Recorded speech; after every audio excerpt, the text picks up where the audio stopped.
Hey guys, today I have a Whirlpool washer and Kenmore electric dryer, and I've got this one set on a heavy cycle. Got it filling up super as far as the water level goes, so you actually get to control how much water this machine's going to use. Got it set to warm. Of course you could do hot, or you could do just cold. I got a little bit of both running there, and it's filling up pretty heavy towel load going in right now. You see everything's nice and clean, everything's been wiped down. I've already ran a couple loads through it, verified that everything on it is working perfect. Then when I do this last load here, I always do a video, everything I sell, that way you know, you get it home, plug it in, you're gonna be good to go. I've been selling things on here for a long time, so once this moves through its cycle here, I'm going to show you that it agitates correctly. So this style agitator, you want to make sure that it can turn freely in the clockwise direction and not back in the counterclockwise. That's how you know these are operating correctly. You get this motion here. I call it an agitator kick because once it's full and it starts agitating with the lid closed, you can hear it. This one has the lid switch on it, and I'm going to show you that the drain's working, and then it's got a fast, smooth final spin cycle. Once it's all done, we'll move over to the dryer and show you that the dryer is running and heating perfectly as well. So we'll let that go ahead and fill up with water, and we'll come back. All right, here we are agitating. Sounds great, nice smooth operation. If we lift this up, see, it's getting busy, getting everything nice and soapy. So we'll come back when it drains the water out. All right, still agitating, but it's getting ready to switch over to that drain. And if you can see it, there's a little silver marker in there that lets you know when it's going to switch over to the draining cycle. Then what it's going to do is it's going to drain in neutral, get all the water out, and it'll switch over and spin out, extract all the soapy water out. Then it fills all the way back up for the rinse cycle with fresh water. It'll agitate for a bit, then it'll drain out and then be on the final spin cycle. So after I show you this draining here in just a sec, I'll let it go through the rinse portion, then we'll come back for that final spin cycle.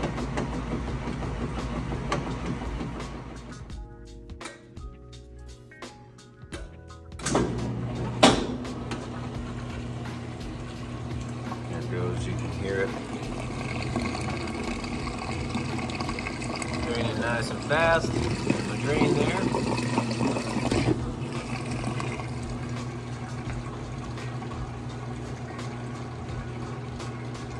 And so we will come back now for that final spin cycle. Okay, coming into that final spin. Draining that water out of the rinse cycle now. All right, just about up to full speed now. And as the clothes get lighter, more water is extracted. It'll actually spin a little bit faster as it goes along, but as you can see here, smooth operation, sounds great. It is spinning pretty fast.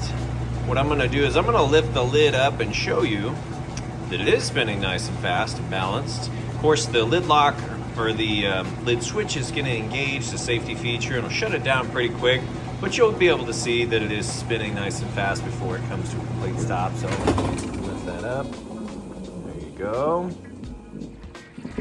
Boom. So I'll let that go ahead and speed back up, finish up, then we'll move over to the dryer. All right, and now we have got the electric dryer side by side hooked up, and it's running that load, so the washer's cleaned out, ready to rock. And so we've got this set time dry on a high heat setting. You have 4 heat settings as well as an air dry, so 5 overall heat settings. You can turn this signal off, make it low or make it high. So adjusting the volume of this is great if you have kids sleeping or pets or anything like that and you don't want that loud noise to go off. King size capacity on this one, super capacity plus. So what that means, essentially anything you're going to be able to fit down in there, you're going to have no problem drying whatsoever. And I'm going to show you that it is in fact heating like it's supposed to. So right in between those 2 red dots, we're taking a surface temperature measurement. You see it's much colder down there on the ground, about 58 degrees. So what I'll do is I'll open this, See everything tumbling like it's supposed to. We'll shine this right inside the heating element tube. So the heat's gonna come out of here, circulate with the clothes, dry them. The heat goes down through here. There's your lint trap. You wanna make sure that gets changed out before each load. And then out the back of the dryer. So that's kind of how the airflow works. Let's hit that button there. And the dryer will actually be a lot quieter once you get your vent hose hooked up to the back. I just don't have that hookup out here. That's pretty much it. We'll go ahead and get these listed up for sale. If you have any questions at all, feel free to reach out. I do appreciate you taking the time to watch my video. And once again, like I said, now you know, you get them home, plug them in, you're good to go. Thanks, you guys have a great day.